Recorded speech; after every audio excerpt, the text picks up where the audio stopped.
ಇದು ಒಂದು ನಾಯಿ. ಎಲ್ಲರ ಮನೇಲೂ ನಾಯಿನ ಮನೆ ಕಾಯಕ್ಕೆ ಅಂತ ಸಾಕಿದ್ರೆ ನಮ್ಮ ಮನೇಲಿ ಈ ಅಮ್ಮನ ಮನೇಲಿ ನಮ್ಮ ಮನೆ ಅಂತ ಯಾಕೆ ಅನ್ಕೋಬೇಕು? ನಮಗೆ ಕೊಂದ್ಸಲು ಈ ರೀತಿ ಮನೆ ಕಟ್ಟಕ್ಕೂ ಆಗೋಕಿಲ್ಲ, ಮಾಡೋಕ್ಕೂ ಆಗೋಕಿಲ್ಲ, ಅಲ್ವೇ? ಏನು ಹೇಳ್ತಿದ್ದೆ?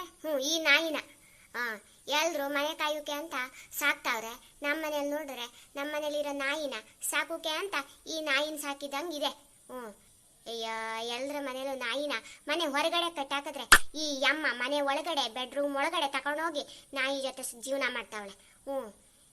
ಎಲ್ರು ನೆಂಟರು ಇಷ್ಟರು ಬಂದು ಬಳಗ ಸಂಬಂಧಿಕರ ಜೊತೆ ಜೀವನ ಸಂಸಾರ ಅಂತ ಮಾಡಿದ್ರೆ ಈ ಅಮ್ಮ ನಾಯಿ ಜೊತೆ ಸಂಸಾರ ಮಾಡತ್ತೆ.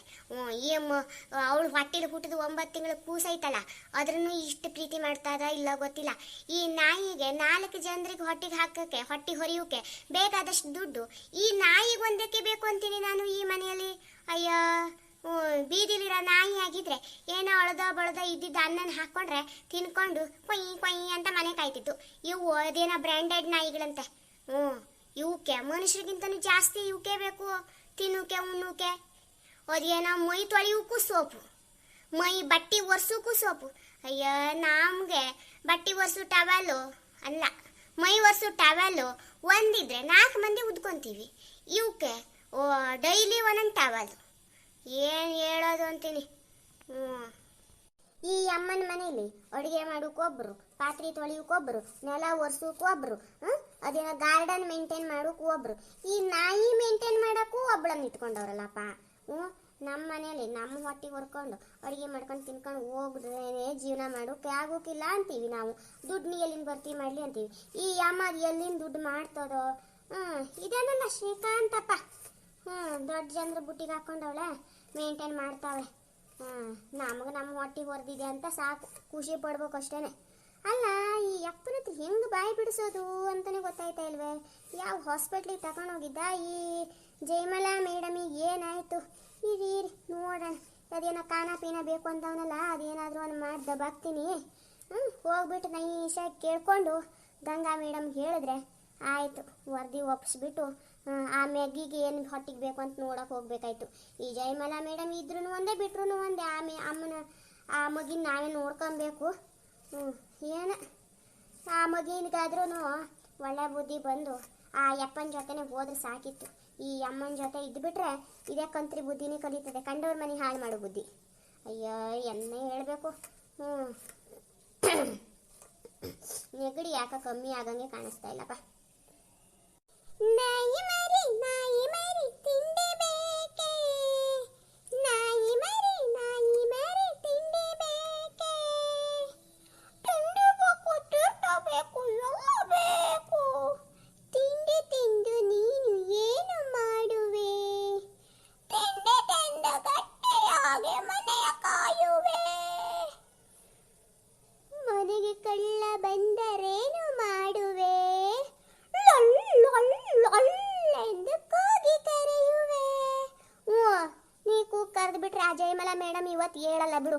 ಕಳ್ಳರು ಬಂದು ದೋಚ್ಕೊಂಡು ಹೋದ್ರೂ ಆ ಅಮ್ಮಂಗೆ ಗೊತ್ತಾಗಲ್ಲ ಅಂತ ಶ್ರೀಕಾಂತಪ್ಪ ಹೇಳೋನೆ. ನೀನು ಹಿಂಗೆ ಬಿಕ್ಕೊಂಡಿರು. ಅಲ್ಲ, ಎಲ್ಲರೂ ಬೀದಿಲಿರೋ ನಾಯಿಗಳೆಲ್ಲ 24 ಗಂಟೆ ಯಾರಾದರೂ ಮನೆಗೆ ಬಂದ್ರು ಅಂದ್ರೆ ಲೊಳ್ಳ ಲೊಳ್ಳ ಲೊಳ್ಳ ಲೊಳ್ಳ ಲೊಳ್ಳ ಲೊಳ್ಳ ಅಂತ ಮನೆ ನಿಯತ್ತ ಕಾಯ್ತಾರೆ. ಇದೇನೋ ಬ್ರ್ಯಾಂಡೆಡ್, ಇವಕ್ಕೆ ಲಕ್ಷ ಲಕ್ಷ ಡೈಲಿ ದುಡ್ಡು ಖರ್ಚು ಮಾಡ್ತಾರೆ, ಅಲ್ಲ ತಿಂಗಳಿಗೆ ಖರ್ಚು ಮಾಡ್ತಾವ್ರೆ. ಆದ್ರೂ ಮನೆಗೆ ಯಾರು ಬಂದರೆ ಲಿಂಗವ್ವ ಮನೆಗೆ ಯಾರೋ ಬಂದಿದ್ದಾರೆ ಬಾರವ್ವ ಅಂತ ಒಂದು ದಿವಸನೂ ಕೂಗಿ ಕರೆಯೋದಿಲ್ಲ ಅಂತೀನಿ. ಇದು ಅಯ್ಯ, ಏನು ಅನ್ಬೇಕು? ಅಯ್ಯ, ಟೆಂಟಡಾನ್ ಅಡುಗೆ ರೆಡಿ. ಏನು ಗೊತ್ತಾ ಸ್ನೇಹಿತರೆ, ಈ ಥರ ಮನೆಯಲ್ಲಿ ಅಡುಗೆ ಮಾಡೋದು ಭಾಳ ಸುಲಭ. ಒಂದಿಷ್ಟು ತರಕಾರಿ ಹಾಕಿಬಿಟ್ಟು ಸೋಪು, ಒಂದು ನೂಡಲ್ಸ್ ಮಾಡಿಬಿಟ್ರೆ ಆಗೋಯ್ತು ಕಣ್ರಿ. ಅದೇ ನಮ್ಮ ಮನೇಲಾದರೆ ಚಪಾತಿ ಮಾಡಬೇಕು, ರಾಗಿ ಮುದ್ದೆ ಮಾಡಬೇಕು, ಅದಕ್ಕೆ ಬಸ್ಸಾರು ಮಾಡಬೇಕು, ಉಪ್ಪು ಸಾರು ಮಾಡಬೇಕು, ಪಲಾವ್ ಮಾಡಬೇಕು ಅಂತಾರೆ. ಇವ್ರುಗಳಿಗೆ ಇಷ್ಟು ಮಾಡಿದ್ರೇ ಅದು ಜೀರ್ಣ ಆಗದೆ ಅಜೀರ್ಣ ಆಗಿಬಿಟ್ಟು ಹಾಸ್ಪಿಟ್ಲಿಗೆ ಹೋಗಿ ಬರ್ತಾರೆ ಜಯಮಲಾ ಮೇಡಮ್ ಥರ. ನಮಗೆಲ್ಲ ಆದ್ರೇ ರಾಗಿ ಮುದ್ದೆ, ಅಕ್ಕಿ ರೊಟ್ಟಿ ಇದ್ರೇ ಸೂಪರ್. ಇದನ್ನು ಪ್ಯಾಕೆಟ್ ತಗೊಬಂದ್ಬಿಟ್ಟು ಕುದಿಯೋ ನೀರಿಗೆ ಹಾಕಿಬಿಟ್ರೆ ನೂಡಲ್ಸ್ ರೆಡಿ ಆಯ್ತದೆ. ಒಂದಿಷ್ಟು ತರಕಾರಿ ಹಚ್ಬಿಟ್ಟು ನೀರು ಉಪ್ಪು ಹುಳಿ ಖಾರ ಹಾಕಿಬಿಟ್ರೆ ಸೂಪ್ ರೆಡಿ ಆಯ್ತದೆ. ಈ ರೀತಿ ಅಡುಗೆ ಮಾಡೋದಕ್ಕೆ ನಮ್ಮಂಥವ್ರು ಕೆಲಸಗಾರರು. ಏ ಕೆಲಸಗಾರರು ಅವ್ರು ಇಟ್ಕೊಂಡ್ರೆ ನಮಗೆ ಬೆಸ್ಟು, ನಮಗೆ ಹೊಟ್ಟೆ ತುಂಬಿಸತ್ತೆ ಒಂದಿಷ್ಟು. ಏನು ಗೊತ್ತಾ ಸ್ನೇಹಿತರೆ, ನಮ್ಮ ಜಯಮಲಾ ಮೇಡಮ್ ಅವರು ಹೇಳಿರೋ ಥರ ಅವ್ರಿಗೆ ಅಚ್ಚುಕಟ್ಟಾಗಿ ಕೆಲಸ ಮಾಡಿಕೊಟ್ವಿ ಅಂದರೆ ಮಂತ್ಲಿ ಪೇಮೆಂಟ್ ಇನ್ಕ್ರೀಸ್ ಮಾಡೋದಂತೂ ಪಕ್ಕ. 100, 500, 1000 ಅಂತ ಎಕ್ಸ್ಟ್ರಾ ಬೇಕಾದ್ರೂ ಕೇಳ್ತಾರೆ. ಆದರೆ ಜಯಮಲಾ ಅವರ ತಾಳಕ್ಕೆ ತಕ್ಕಂಗೆ ನಾಟ್ಯ ಮಾಡಬೇಕು ನಾವು ಅಷ್ಟೇ. ತಾಳಕ್ಕೆ ಕುಣಿಯುವುದು ಅಂದ್ರೆ ಹೆಂಗೆ ಗೊತ್ತೇ, ಅವ್ರು ಹೇಳಿದ್ದೇ ಕರೆ, ನಾವು ಇದು ಸುಳ್ಳಲ್ಲ ಮ್ಯಾಮ್ ಹೀಗೆ ಅಂತ ಹೇಳಬಾರ್ದು. ನೀವು ಹೇಳಿದ ಕರೆಕ್ಟಾಗಿದೆ ಮ್ಯಾಮ್, ವೆರಿ ಗುಡ್, ಸೂಪರ್, ಒಳ್ಳೆ ಇಂಟೆಲಿಜೆಂಟ್ ಮ್ಯಾಮ್ ನೀವು ಅಂತ ಪೂಸಿ ಹೊಡೆದು ಬಿಟ್ರೆ ಮತ್ತು 500 ಈ ಕಡೆ ತಳ್ತಾರೆ. ನಾನು ಒಬ್ಬನೇ ಮಾತಾಡ್ತಾ ಇದ್ಬಿಟ್ರೆ ಅಲ್ಲಿ ಶ್ರೀಕಾಂತ್ ಅಪ್ಪನ ಹತ್ರ ಮಾತಾಡೋರು ಯಾರು? ಶ್ರೀಕಾಂತ್ ಅಪ್ಪನ ಗೋಳಿ ಏನೋ ಅಂತ ಕೇಳೋಣ, ನಡೀರಿ ಹೋಗೋಣ ಬನ್ನಿ. ಈ ಶ್ರೀಕಾಂತ್ ಅಪ್ಪ ಬಂದಿಲ್ಲ ಅನ್ಸತ್ತೆ, ಇರಿ ಹೋಗ್ಬಿಟ್ಟು ಕರಿತೀನಿ. ಈ ಟೇಬಲ್ ಮೇಲೆ ಇವುಗಳನ್ನೆಲ್ಲ ದಬಾಕ್ಬಿಟ್ರೆ ನಮ್ಮ ಕೆಲಸ ಮುಗ್ದಂಗೆ. ನೂಡಲ್ ಟೇಸ್ಟ್ ಏನಾದ್ರು ನೋಡ್ಬಿಡ್ಲ ನಾನು? ಆದರೆ ಹೊಟ್ಟೆ ಬೇರೆ ತಾಳ ಆಗ್ತಾಯಿದೆ, ಟೇಸ್ಟ್ ನೋಡ್ಲ. ಬ್ಯಾಡ ಬಿಡಿ, ಯಾರಿಗೆ ಬೇಕು ಆಮೇಲೆ. ನೀವೇನಾದರೂ ಆ ಶ್ರೀಕಾಂತ್ ಅಪ್ಪನ ಹತ್ರ ಹೇಳಿಬಿಟ್ರೆ ಲಿಂಗವ್ವ ನಿಮ್ಗೆ ನೂಡಲ್ಸ್ನ ತಿಂದವಳೆ, ಟೇಸ್ಟ್ ನೋಡವಳೆ ಅಂತ ಹೇಳಿಬಿಟ್ರೆ ಭಾಳ ಕಷ್ಟ. ಯಾಕ್ರಿ ಬೇಕಪ್ಪ, ನೀವು ಹಂಗೆ ಮಾಡ್ತೀರಾ. ನೀವು ಒಂದು ಸ್ವಲ್ಪ ವ್ಯೂಸ್ ಕೊಡ್ತೀರಾ, ನಮ್ಮ ವೀಡಿಯೋನೇ ನೋಡಲ್ಲ ಅಂತೀರಾ, ನೋಡಿದ್ರು ಲೈಕ್ ಕೊಡಲ್ಲ ಅಂತೀರಾ, ಸಬ್ಸ್ಕ್ರೈಬ್ ಮಾಡಲ್ಲ ಅಂತೀರಾ. ನಿಮಗೆ ನನ್ನ ಮೇಲೆ ಪ್ರೀತಿನೇ ಇಲ್ಲ. ಅದಕ್ಕೋಸ್ಕರ ನನ್ನ ಮೇಲೆ ಕೋಪಕ್ಕೆ ಆ ಜಯಮಲಾ ಮೇಡಮ್ ಹತ್ರ ಆಮೇಲೆ ಶ್ರೀಕಾಂತ್ ಅಪ್ಪನ ಹತ್ರ ಏನಾದರೂ ಹೇಳಿಬಿಟ್ರೆ ನನ್ನ ಕತೆ ಗೋವಿಂದ ಆಗತ್ತೆ ಬಿಡಿ. ಯಾಕೆ ಬೇಕು, ಈ ಅಮ್ಮನ ಮನೇಲಿ ಕಷ್ಟಪಟ್ಟು ದುಡಿತಾವನಿ, ಒಂದಿಷ್ಟು ಸಂಬಳ ಅಂತ ಕೊಡ್ತಾವಳೆ, ನನ್ನ ಸಂಸಾರನ ನಡೀತದೆ. ಕರಿಯೋಣ ಅಂತ ಹೋಗ್ತಾ ಇದ್ದೆ, ಶ್ರೀಕಾಂತ್ ಅಪ್ಪನೇ ಬರ್ತಾವನೆ. ಬರ್ಲಿ. ಏನ್ ಲಿಂಗವ್ವ, ಅಡುಗೆ ರೆಡಿನಾ? ಶ್ರೀಕಾಂತ್ ಅಪ್ಪನವ್ರೆ ರೆಡಿ ಆಗಿದೆ, ಬರ್ರಿ. ನಿಮ್ಗೆ ಫೇವ್ರೇಟು ಅಂತ ಜಯಮಲಾ ಮೇಡಮ್ ಯಾವಾಗೂ ಹೇಳ್ತಾ ಇದ್ರು. ಅದೇನೋ ಸೂಪ್ ಅಂತೆ, ತರಕಾರಿ ಸೂಪು, ನೂಡಲ್ಸ್ ಅಂತ ನಿಮ್ಗೆ ಫೇವ್ರೇಟ್ ಅಂತ, ಅದೇ ಮಾಡೀನಿ, ಬನ್ನಿ. ಕುಕ್ಕರ್ನು ತಿನ್ನೂರಂತೆ. Very good. ನಿಮ್ಮ ಜಯಮಲಾ ಮೇಡಮ್ ಅವರು ಇದು ಬೇರೆ ಹೇಳ್ಬಿಟ್ಟಿದ್ದಾರಾ? ಹೇಳವ್ರೆ, ಡೈಲಿ ನಿಮ್ಮ ಗುಣಗಾನೇ ಮಾಡ್ತಾ ಇರ್ತಾವ್ರೆ ಅವರು. ನನ್ನ ಬಗ್ಗೆ ಇನ್ನೇನು ಹೇಳ್ತಾವ್ರೆ ಜಯಮಲಾ ಮೇಡಮ್ ಅವರು? ಹೇಳ್ತಾರೆ 24 ಗಂಟೆ ನಿಮ್ಮ ಬಗ್ಗೆನೇ ಹೇಳ್ತಾವ್ರೆ. ನೀವು ಬರ್ತೀರಾ ಅಂದ್ರೆ ನಾವು ಈ ಮನೆಯಾಗಿರಬಾರ್ದು, ಮನೆಯೆಲ್ಲ ನೀಟಾಗಿ ಕ್ಲೀನ್ ಮಾಡಿ ನೆಲ ಒರೆಸ್ಬಿಟ್ಟು ಹಂಗೆ ನಾವು ನಮ್ಮ ಮನೆಗೆ ಹೋಗಿ ದಬಾಕೊಬೇಕು ಅಂತವ್ರೆ. ನೀವು ಬರ್ತೀರಾ ಅಂದ್ರೆ ನಮ್ಮ ಮನೆಗೆ ಇರೋಕೆ ಕೊಡೋಕಿಲ್ಲ. ಅಲ್ಲ ಶ್ರೀಕಾಂತಪ್ಪನವ್ರೆ, ಈ ಜಯಮಲಾ ಮೇಡಮ್ ಅವ್ರ ಮನೆ ತಾವ 5-6 ಜನರು ಕೆಲಸಕ್ಕಿದ್ದೀವಿ, ಕೈಗೊಬ್ರು ಕಾಲಿಗೊಬ್ರು ಅಂತ. ನಿಮ್ಮ ಮನೇಲಿ ಎಷ್ಟವ್ರೆ ಕೆಲಸಕ್ಕೆ? ನಿಮ್ಮ ಮನೇಲಿ ಏನಾದರೂ ಕೆಲಸ ಕಾಲಿತ್ತಂದ್ರೆ ನನ್ನ ತಂಗಿ ಬರ್ತಿದ್ಲಂತೆ ಕೆಲಸಕ್ಕೆ. ಹೌದಾ ಲಿಂಗವ್ವ, ನಮ್ಮ ಮನೇಲಿ ಎಲ್ಲಿ ಕೆಲಸ ಖಾಲಿ ಇರ್ತದೆ? ನಿಮ್ಮ ಜಯಮಲಾ ಮೇಡಮ್ ಅವ್ರ ಮನೇಲಿ 5 ಮಂದಿ ಇದ್ದಾರೆ ಕೆಲಸಕ್ಕೆ ಅಂದಮೇಲೆ ನಮ್ಮ ಮನೇಲಿ 50 ಮಂದಿ ಇರಬೇಕು ತಾನೆ. ನಮ್ಮ ಮನೇಲಿ ಅಪ್ಪ ಅಮ್ಮ ಒಬ್ಳಂತ ಇದ್ದಾಳೆ, ಅವರೆಲ್ಲ ಸೇವೆ ಮಾಡಿ ಒಂದು 50 ಜನ ಮಂದಿ ಅವರೇ. ಮಂದಿ ಯಾವಾಗಾದರೂ ಕೆಲಸಕ್ಕೆ ಬೇಕು ಅಂತಂದರೆ ನಿನ್ನನ್ನೇ ಕೇಳ್ತೀನಿ ಲಿಂಗವ್ವ, ಸರಿನಾ? ಇವಾಗ ಯಾರು ಕೆಲಸಕ್ಕೆ ಬೇಡ ಕಣವ. ನಮ್ಮ ಮನೇಲಿ ಇರೋರಿಗೆ ಕೂಳು ಬೇಯಿಸಾಕು, ನಮಗೆ ಹೊಟ್ಟೆ ಹೊರಿಯೋಕ್ಕಾಗಲ್ಲ ಅನ್ನೋ ಪ್ರಾಬ್ಲಮ್ ಬಂದುಬಿಟ್ಟಿದೆ. ಜಯಮಲಾ ಮೇಡಮ್ ಚೆನ್ನಾಗಿ ಪಗಾರ ಕೊಡ್ತಾವ್ರಾ? ಅಯ್ಯೋ, ಇವಳು ಯಾವ ಕಡೆ ಹೋದ್ಲು? ಅಯ್ಯೋ, ಈ ಕಡೆ ಇದ್ದೀನಿ ಸಾರ್. ಅಲ್ಲ ಕಣಮ್ಮ, ನಿಮ್ಮ ಜಯಮಲಾ ಮೇಡಮ್ ಚೆನ್ನಾಗಿ ಪಗಾರ ಕೊಡ್ತಾರ ಅಂತ ಕೇಳ್ಬಿಟ್ರೆ ಇತ್ತ ಕಡೆ ಬಂದು ಓಡ್ಬಿಟ್ಬಿಟ್ಟಿಯಲ್ಲ ನೀನು, ಯಾಕೆ? ಚೆನ್ನಾಗಿ ಪಗಾರ ಕೊಡಲ್ವೇ? ನಾನೇನಾದ್ರೂ ಹೇಳ್ಬೇಕಾ? ಅಯ್ಯೋ ಸಾರ್, ನೀವು ಕೊಡ್ಸೋದಿದ್ರೆ ಇನ್ನೊಂದು 500 ರೂಪಾಯಿ ಎಕ್ಸ್ಟ್ರಾ ಕೊಡಿಸಿ, ಬೇಡ ಅನ್ನಂಗಿಲ್ಲ. ಜಯಮಲಾ ಮೇಡಮ್ ಅವ್ರು ಹೇಳಿರೋ ಕೆಲಸ ನೀಟಾಗಿ ಅಚ್ಚುಕಟ್ಟಾಗಿ ಅವರೇ ದೇವರು ಅಂತ ನಾವು ತಲೆ ಮೇಲೆ ಹೊತ್ಕೊಂಡು ಮೆರೆಸಿದ್ರು ಅಂದ್ರೆ 500 ಯಾಕೆ 1000 ನಮಗೆ ಪಗಾರ ಕೊಡ್ತಾವ್ರೆ. ಯಾಕೆ ನಿಮ್ಮನೆ ಪಗಾರನ ಇನ್ಕ್ರೀಸ್ ಮಾಡಲ್ವಾ? ಅಂದಾಗೆ ನೀವು ಅಮ್ಮವ್ರ ಗಂಡನ ಅಥವಾ ಗಂಡನ ಅಮ್ಮವ್ರ? ನಿಮ್ಮ ಮನೆಯವರು ಮದುವೆ ಆಗಿದೆ ಅಂತ ಹೇಳ್ತಾವಳೆ ನಮ್ಮ ಜಯಮಲಾ ಮೇಡಮು. ಆದರೆ ನೀವು ಜಯಮಲಾ ಮೇಡಮ್ಗೆ ಎಂಥ ಸಂಬಂಧ ಅಂತ ನಂಗೆ ಗೊತ್ತಾಗಿಲ್ಲ. ನೀವು ನಮ್ಮ ಮನೆಗೆ ಬರ್ತೀರಾ ಅಂದ್ರೆ ಜಯಮಲಾ ಮೇಡಮ್ ಮನೆಗೆ ಬರ್ತೀರಾ ಅಂದರೆ ಸಾಕು, ನಮ್ಗೆ ಒಬ್ರಿಗೂ ಇರು ಕೊಡೋಕಿಲ್ಲ ಅಂತಾರೆ. ಜಯಮಲಾ ಮೇಡಮ್ಮು ಒಬ್ಬರೇ ಇದ್ದರೆ ನಮಗೆಲ್ಲರಿಗೂ ಇಲ್ಲೇ ಇರೋಕೆ ಬಿಡ್ತಾರೆ. ನೀವು ಬರ್ತೀರಾ ಅಂತ ಏನಾದ್ರು ಒಂದು ಫೋನ್ ಕಾಲ್ ಮಾಡಿದ್ರಿ ಅಂದರೆ ಸಾಕು, ನಮ್ಗೆ ಯಾರಿಗೂ ಇರೋಕೆ ಕೊಡೋಕಿಲ್ಲ ಅಂತೀನಿ. ನಿಮಗೂ ಅವ್ರಿಗೂ ಏನಿದೆ ಹಕೀಕತ್ತು? ನಿನಗೆ ಯಾರು ಹೇಳವ್ರೆ ನನಗೆ ಮದುವೆ ಆಗಿದೆ ಅಂದ್ಬಿಟ್ಟು? ಯಾಕೆ ಸರ್, ಮದುವೆ ಆಗಿಲ್ವಾ? ಮನೇಲಿ ಯಾರ್ಯಾರವ್ರೆ ನಿಮ್ಮ ಮನೆಯಲ್ಲಿ? ನೀವು ಡೈಲಿ ಬರಲ್ಲ ಜಯಮಲಾ ಮೇಡಮ್ ಅವ್ರ ಮನೆಗೆ. ಹಂಗಾಗಿರೋದಕ್ಕೆ ನೀವು ಗಂಡ ಆಗಿರ್ಲಿಕ್ಕಿಲ್ಲ ಅಲ್ವೇ? ಆದರೆ ನಂಗೆ ಒಂದು ಡೌಟು. ಜಯಮಲಾ ಮೇಡಮ್ ಅವರು ನನಗೆ ಒಂದು ಮಗುನ ಕೊಟ್ಟವ್ರೆ ಸಾಕೋ ಅಂತ. ಅದು ಯಾರ ಮಗಿ ಅಂತ ನಂಗೆ ಗೊತ್ತಾಯ್ತಾ ಇಲ್ಲ. ನಿಮ್ಮದೋ ಅಥವಾ ಬೇರೆಯವ್ರದೋ? ಆಗೈತೆ ಅಲ್ವೇ ಸ್ನೇಹಿತರೆ? ಈಗ ಹುಳ ಬಿಟ್ಟಾಯ್ತು. ಇವರು ಇನ್ನೇನು ಮಾಡ್ತಾರೆ ಅಂತ ನೋಡಬೇಕು. ಶಿವರೇ, ಜಯಮಾಲಾ ಮೇಡಮ್ ಅವರು ಮಗುನ ಇವ್ರ ಹತ್ರ ಸಾಕು ಕೊಟ್ಟವ್ರ? ಇದು ಏನು ಕತಿಯಪ್ಪ?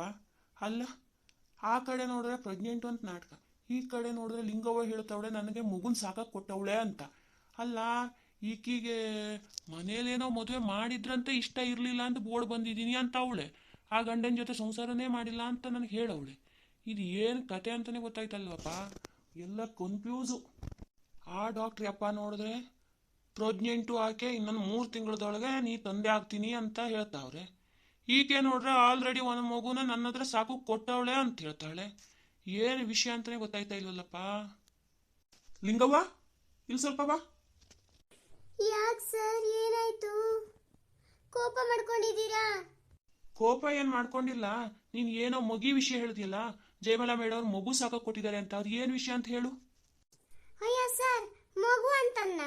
ಅಯ್ಯ, ಜಯಮಾಲಾ ಮೇಡಮ್ ಅವರೇ ಒಂದು ಮಗು, ಆ ಮಗುನೇ ಸಾಕ್ತಾ ಇರೋದು ಅಂತಂದೆ ಕಣ್ರಿ. ನಿಮ್ಮ ಮಗು ಸಾಕ್ತಾ ಇರೋ ಥರ ಕೇಳಿಸ್ತಾ? ಇಲ್ಲಪ್ಪ, ತಲೆಯಲ್ಲಿ ಹುಳ ಬಿಟ್ಟಂಗಿರ್ಬೇಕು, ಆದರೆ ನಾವು ಬಿಟ್ಟಂಗಿರಬಾರ್ದು. ಸತ್ಯನ ಹೇಳಬೇಕು, ಸತ್ಯ ತಿಳಿಲೂಬಾರ್ದು. ನಾವು ಹೇಳಿದೀವಿ ಅಂತ ಆಗಬಾರ್ದು, ಅಷ್ಟೇನೆ ನಮ್ಮದು.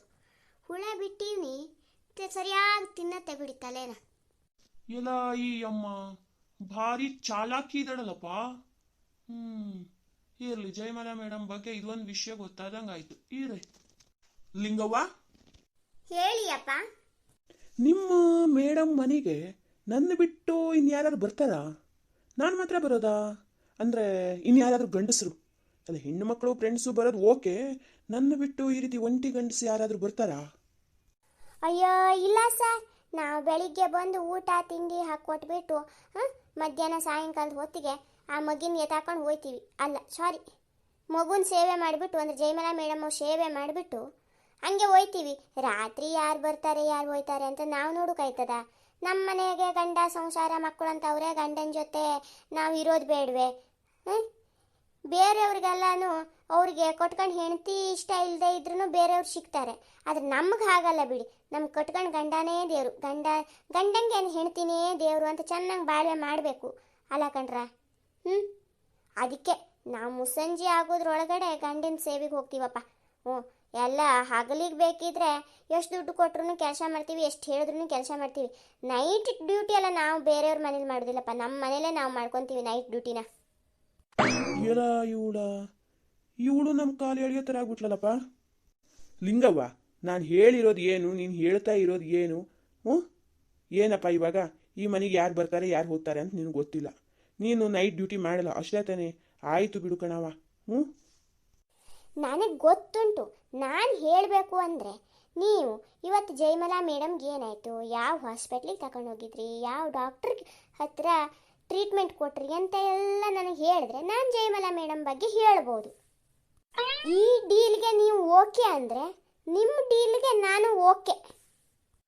ಎಲ್ಲ ಇವಳ ಅಲ್ಲ, ಈ ಶ್ರೀಕಾಂತ್ ಅಪ್ಪನಿಗೇನೆ ಇವಳು ಡೀಲ್ ಮಾಡೋ ಥರ ಆಗ್ಬಿಟ್ಲಲ್ಲಪ್ಪೋ. ಯಮ್ಮ, ಅಯ್ಯೋ ಶ್ರೀಕಾಂತಪ್ಪನವ್ರೆ, ಯಾಕೆ ಎದ್ದು ನಿಂತ್ಬಿಟ್ರಿ? ಅಯ್ಯೋ ಶಿವನೇ, ಅಲ್ಲ ನಿಮ್ಮ ಡೀಲ್ ಕೇಳ್ಬಿಟ್ಟು ನನಗೆ ಶಾಕ್ ಆಗೋಯ್ತು ಕಣ್ರಿ. ಅಲ್ಲ, ಏನು ಹೇಳೋದು ಈಗಿನ ಕಾಲದಲ್ಲಿ? ಹೌದು ಕಣ್ರಿ, ಈಗಿನ ಕಾಲನೇ ಆಗಿದೆ. ಯಾವುದಕ್ಕೂ ಸುಲಭವಾಗಿ ಆಗೋದೇ ಇಲ್ಲ, ಲಂಚಾವತಾರ. ಸರಿ ಆಯ್ತು, ಏನು ಇವಾಗ ಟೈಮ್ ವೇಸ್ಟ್ ಮಾಡಬೇಡ. ನಿಮ್ಮ ಮೇಡಮ್ಗೆ ಏನಾಗಿದೆ ಅಂತ ಗೊತ್ತಾಗಬೇಕು ತಾನೆ? ಏನಾಗಿದೆ ಅಂತ ನೀನು ಅಕ್ಕಪಕ್ಕದವರಿಗೂ ಹೇಳ್ಬಾರ್ದು, ಜಯಮಾಲಾ ಮೇಡಮ್ಗೂ ಹೇಳ್ಬಾರ್ದು. ಈ ಅಗ್ರಿಮೆಂಟ್ಗೆ ಓಕೆ ಅಂದ್ರೆ ನಾನು ಹೇಳ್ತೀನಿ. ಓ ಎಸ್, ನನ್ನ ಪ್ರಾಣನಾದರೂ ಕೊಡುವೆನು, ಕೊಟ್ಟ ಭಾಷೆಯನ್ನು ತಪ್ಪಲಾರೆನು, ಕೆಟ್ಟ ಯೋಚನೆ ಮಾಡಲಾರೆನು ನಾನು. ಬಾಬಾ ಏನೇನು ಡೈಲಾಗಪ್ಪ, ಪುಣ್ಯಕೋಟಿ ಡೈಲಾಗ್ ಎಲ್ಲ ಬರ್ತಾ ಇದೆ. ನಾನು ಇವಾಗ ಹುಲಿ ಅಂದಂಗಾಯ್ತು. ಆಗಲಿ ಬಿಡು. ನಿಮ್ಮ ಜಯಮಾಲಾ ಮೇಡಮು ನನ್ನ ಹತ್ರ ಏನಂದ್ರು ಅಂದರೆ ಪ್ರೆಗ್ನೆಂಟು ನಾನು ಅಂತ ಅಂದರು. ಆಮೇಲೆ ಅದಕ್ಕೆ ನೀವೇ ಅಪ್ಪ ಅಂತ ನನ್ನನ್ನು ಒಳ್ಳೆ ಗೋಳಾಡ್ಸೋಕೆ ಶುರು ಮಾಡಿದ್ಲು. ಮದುವೆ ಆಗಿ ಅಂದ್ಬಿಟ್ಟು ನನ್ನ ಮನೆಯಲ್ಲಿ ನೋಡಿದ್ರೆ ಅವಳು ಕಟ್ಕೊಂಡವಳು ಅಂತ ಇದ್ದವಳೆ. ಅವಳು ಮನೆಯಿಂದ ಹೊರಗಡೆ ಹಾಕಬೇಕು ಅಂತ ಎಷ್ಟೇ ಕಾಟ ಕೊಟ್ಟರು ಆಕಿ ಹೆರಿಗೆ ಬಿಡ್ತಾನೇ ಇಲ್ಲ.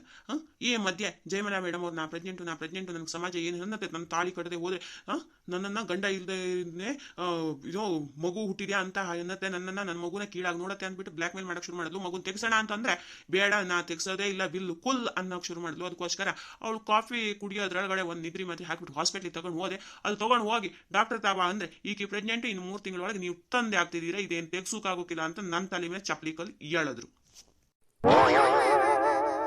ಜಯಮಲಾ ಮೇಡಮ್, ಯಾವತ್ತಾರು ಈ ಶ್ರೀಕಾಂತ್ ಅಪ್ಪನ ಜೊತೆ ಮುಲ್ಕೊಂಡಿದ್ರ ನೀವು? ಮುಲ್ಕೊಂಡ್ದೇನೆ ಪ್ರೆಗ್ನೆಂಟ್ ಆಯ್ತಾರ? ಪರವಾಗಿಲ್ವೇ? ಶ್ರೀಕಾಂತ್ ಅಪ್ಪಂಗೆ ಸರಿಯಾಗಿ ಬ್ಲ್ಯಾಕ್ ಮೇಲ್ ಮಾಡ್ತಾವ್ರೆ. ಶ್ರೀಕಾಂತ್ ಅಪ್ಪಂಗೂ ಸ್ವಲ್ಪ ಶೊಕ್ಕ ಐತೆ, ಕರಗತ್ತೆ ಬಿಡಿ. ಈ ಅಮ್ಮ ಪ್ರೆಗ್ನೆಂಟ್ ಆದರೆ ಮಾತ್ರ ಹೊಟ್ಟೆ ಬರ್ಬೇಕು ತಾನೆ? ಆ ಅಮ್ಮಂಗೆ ಹೊಟ್ಟಿನೇ ಬಂದಿಲ್ಲ, ಈ ಅಪ್ಪ ಹೆಂಗೆ ನಂಬ್ತಾವನೆ? ಅಯ್ಯ, ಇವನಿಗೆ ದುಡ್ಡಿನ ಮದ ಮಾತ್ರ ಐತೆ, ಬುದ್ಧಿಲಿ ವಿಚಾರಗಳೇ ಇಲ್ಲ ಅನ್ಕೋತೀನಿ. ಬರೀ ಓದು, ದುಡ್ಡು ಮಾಡು, ಬಿಸ್ನೆಸ್ ಮೈಂಡ್ ಮಾತ್ರ ಐತೆ ಇವನಿಗೆ. ಜನರಲ್ ನಾಲೆಜ್ ಇಲ್ಲ ಅಂದಂಗೆ ಆಯ್ತು ಈ ಅಪ್ಪಂಗೆ. ಮಾತ್ರ ವಿಚಾರ ಮಾಡೋದು ಬಾರ್ದೆ. ಇನ್ನು 3 ತಿಂಗಳಿಗೆ ಈಕೆ ಡಿಲಿವರಿ ಆಗ್ತಾಳೆ ಅಂದರೆ ಆಲ್ಮೋಸ್ಟ್ 7 ತಿಂಗಳು ಆಯಿತು ಅಂದರೆ ಇವಳಿಗೆ ಸುಮಾರು ಹೊಟ್ಟೆ ಕಾಣಿಸ್ಬೇಕು ತಾನೆ? ಅಲ್ಲ, ಈಕೆ ಒಂದು ದಿವಸ ವಾಮಿಟ್ ಮಾಡಿದ್ದು ನೋಡಿಲ್ಲ, ಹೊಟ್ಟೆ ಬಂದಿದ್ದು ನಾನು ನೋಡಿಲ್ಲ. ಆಕಿ ಅಮ್ಮಂಗೂ ಗೊತ್ತಿಲ್ವೇ ಹೊಟ್ಟೆ ಬರ್ತದೆ ಅಂತ? ಈಗ ಒಂದು ಮಗಿನ ತಾಯಿ ಆಗವಳೆ, ಆದ್ರೂ ಈ ಅಪ್ಪನ 7 ತಿಂಗಳಾಯ್ತಂತ ಹೆಂಗೆ ನಮಸವಳೆ ಅಂತ ಗೊತ್ತಾಯ್ತಾ ಇಲ್ವೇ? ಇದು ಯಾಕೋ ಸ್ವಲ್ಪ ಇಂಟ್ರೆಸ್ಟಿಂಗ್ ಆಗೈತೆ. ಶ್ರೀಕಾಂತಪ್ಪ, ನಂದು ಒಂದು ಕ್ವಶ್ಚನ್ನು. ಹೇಳಿ ಮ್ಯಾಮ್, ಏನು ಕ್ವಶ್ಚನ್ ನಿಮ್ಮದು? ಈಗ ಪ್ರೆಗ್ನೆಂಟ್ ಆದವ್ರಿಗೆ ಹೊಟ್ಟೆ ಬರುತ್ತೋ ಬರಲ್ವೋ? ಆ ವಿಷಯ ನನಗಿಂತ ನಿನಗೆ ಗೊತ್ತಿರಬೇಕಲ್ಲ ಚೆನ್ನಾಗಿ. ಅಲ್ಲ, ನನ್ನ ಪ್ರಕಾರ ತಿಂಗಳ ಮಂತ್ಲಿ ಹೊಟ್ಟೆ ದೊಡ್ಡದಾಗತ್ತೆ. ನಿಮ್ಮ ಪ್ರಕಾರ ಏನು? ನನ್ನ ಪ್ರಕಾರನೂ ಅದೇ. ಯಾರಿಗೂ ಹೇಳಕ್ ಹೋಗ್ಬೇಡಿ. ಹಾಗಿದ್ರೆ ಜಯಮಲಾ ಮೇಡಮ್ ಅವ್ರಿಗೆ ಯಾಕೆ ಹೊಟ್ಟೆ ಬರಲಿಲ್ಲ? ಇದೇ ನನ್ನ ಕ್ವಶನ್. Answer please. ನಿಮಗೇನಾದರೂ ಗೊತ್ತಿದ್ರೆ ನೀವು ಆನ್ಸರ್ ಹೇಳಿ, ಆಯ್ತಾ? ನಾನು ಬರ್ತೀನಿ, ಇಲ್ಲಾಂದರೆ ಶ್ರೀಕಾಂತ್ ಅಪ್ಪ ನನಗೆ ಹೇಳಿರೋ ಒಂದು ಸತ್ಯಕ್ಕೆ 10 ಸತ್ಯ ನನ್ನ ಬಾಯಿಗೆ ಕೊಕ್ಕಿಸ್ತಾರೆ. ಶ್ರೀಕಾಂತ್ ಅಪ್ಪ ಮತ್ತೊಂದು ಹುಳ ಬಿಟ್ಟಿದ್ದಾಯಿತು. ನೋಡೋಣ ರಿಸಲ್ಟ್ ಏನು ಬರುತ್ತೆ ಅಂತ. Question mark. Jayamala ma'am, Ganga ma'am, Srikanth ಅವರ ಆಪ್ಷನ್ ಏನು? ನೋಡೋಣ ಮುಂದಿನ ನ್ಯೂಸಲ್ಲಿ. ಅಲ್ಲಿವರೆಗೂ ಸದಾ ನಿರಂತರ ಸುದ್ದಿ ಸಮಾಚಾರಕ್ಕೆ ಸಂಪರ್ಕಿಸಿ ಜೀವನ ಚೈತ್ರ ಕಾರ್ಟೂನ್ ಚಾನಲ್.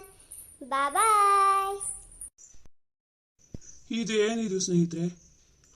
ಡಾಕ್ಟ್ರಪ್ಪ ನೋಡಿದ್ರೆ ಈಕೆ ಪ್ರೆಗ್ನೆಂಟು, ಇನ್ನು 3 ತಿಂಗಳಲ್ಲಿ ಡಿಲಿವರಿ ಆಗತ್ತೆ ಅಂತ ಅವನೇ. ಈ ಅಮ್ಮ ನೋಡಿದ್ರೆ ಹೊಟ್ಟೆ ಬರಬೇಕಿತ್ತು, ಹೊಟ್ಟಿನೇ ಬಂದಿಲ್ಲ ಅಂತ ಅನುಮಾನದ ಹುಳ ಬಿಟ್ಟು ಹೋಗ್ತಾವಳೆ. ಯಾರು ಸತ್ಯ, ಯಾರು ನಿತ್ಯ, ಯಾರು ಮಿಥ್ಯ ಅಂತಾನೆ ಗೊತ್ತಾಯ್ತಾ ಇಲ್ವಲ್ಲಪ್ಪ. ಯಾವುದಕ್ಕೂ ಈ ಲಿಂಗವನ ನಂಬರನ್ನು, ಕಾಂಟ್ಯಾಕ್ಟ್ ನಂಬರನ್ನು ಸ್ವಲ್ಪ ಇಟ್ಕೋಬೇಕಾಯ್ತು. ಈಕೆ ಹಿಂದೆ ಮುಂದೆ ವಿಚಾರ ಮಾಡಿ ದುಡ್ಡೇನಾದರೂ ಬಿಸಾಕಿದ್ರೆ ಸತ್ಯ ಕಕ್ತಾಳೆ ಅನ್ನೋದಂತೂ ಗ್ಯಾರಂಟಿ ನನಗಾಯ್ತು. ನಿಮಗೇನಪ್ಪ? ಅಲ್ಲ, ನನ್ನ ಪಾಡು ಹೆಂಗಾಗ್ತಾ ಇದೆ ಅಂತಲೇ ಗೊತ್ತಾಗ್ತಾ ಇಲ್ವಲ್ಲಪ್ಪ. ನನ್ನ ಜೀವನದ ಬಂಡಿ ಎಲ್ಲಿಗೆ ಹೋಗಿ ಮುಟ್ಟತ್ತೋ ಅಂತಲೇ ಗೊತ್ತಾಗ್ತಾ ಇಲ್ವಲ್ಲಪ್ಪ. ಅಲ್ಲ, ದುಡ್ಡಿದೆ ಅನ್ನೋ ಅಹಂಕಾರದಲ್ಲಿ ಏನು ಮಾಡಿದ್ರೂ ನಡೆಯುತ್ತೆ ಅನ್ನೋ ಭ್ರಮೆಯಲ್ಲಿದ್ದು ನನಗೆ ಈ ಜಯಮಲಾ ಮೇಡಮ್ ಅವ್ರು ಯಾಕೋ ಆ ಭ್ರಮೆನ ಸುಳ್ಳು ಮಾಡಂಗಿದಾರಲ್ಲಪ್ಪ. ಕಾಲಾಯ ತಸ್ಮೈ ನಮಃ ಅನ್ನೋ ರೀತಿ ಆಗ್ತಾ ಇದೆಯಲ್ಲಪ್ಪ. ಇದು ಯಾಕೋ ಗಂಗಾ ಮೇಡಮ್ ಅವ್ರು ಹೇಳಿರೋ ಥರ ಭಿಕ್ಷೆ ಬೇಡು ಪರಿಸ್ಥಿತಿ ತಂದಿಡ್ತಾರ ಹೇಗೆ ಅಂತ. ಹೆಣ್ಣು ಒಲಿದರೆ ನಾರಿ, ಮುನಿದರೆ ಮಾರಿ. ಅವಳು ಮನೆಯನ್ನು ಉದ್ಧಾರ ಮಾಡಬಲ್ಲಳು, ಮನೆಯನ್ನು ಹಾಳು ಮಾಡಲೂ ಬಲ್ಲಳು. ಮನೆಗೆ ದೀಪ ಹಚ್ಚುವುದನ್ನು ಕಲಿತವಳು ಆಕೆ, ಮನೆಗೆ ಬೆಂಕಿ ಹಚ್ಚುವವಳು ಆಕೆನೆ. ಆಕೆ ನಿಜವಾಗಲೂ ದೇವತೆನೆ. ಕೈ ಎತ್ತಿ ಮುಗಿದರೆ ವರ ನೀಡುತ್ತಾಳೆ, ಕೈ ಎತ್ತಿ ಒಡೆದರೆ ಆಕೆ ರುದ್ರ ರೂಪವನ್ನು ತಾಳ್ತಾಳೆ. ಹೆಣ್ಣು ಕ್ಷಮೆಯಾದರಿತ್ರಿಯೂ ಹೌದು, ಹೆಣ್ಣು ರಕ್ಷಕಿಯೂ ಹೌದು, ಹೆಣ್ಣು ಭಕ್ಷಕಿಯೂ ಹೌದು. ಹೆಣ್ಣು ಹೇಗೆ ಬೇಕೆಂದು ಗಂಡು ನಿರ್ಧರಿಸಿದರೆ ಆಕೆ ಹೂವಾಗಬಲ್ಲಳು, ಇಲ್ಲ ಅಂದರೆ ಮುಳ್ಳಾಗಬಲ್ಲಳು, ಒಬ್ಬರ ಬದುಕಿಗೆ, ಒಂದು ಕುಟುಂಬಕ್ಕೆ. ಒಂದು ಕುಟುಂಬ ಬೆಳಗಲು ಹೆಣ್ಣಿಂದನೇ, ಒಂದು ಕುಟುಂಬ ನಾಶ ಕೂಡ ಹೆಣ್ಣಿಂದಲೇ.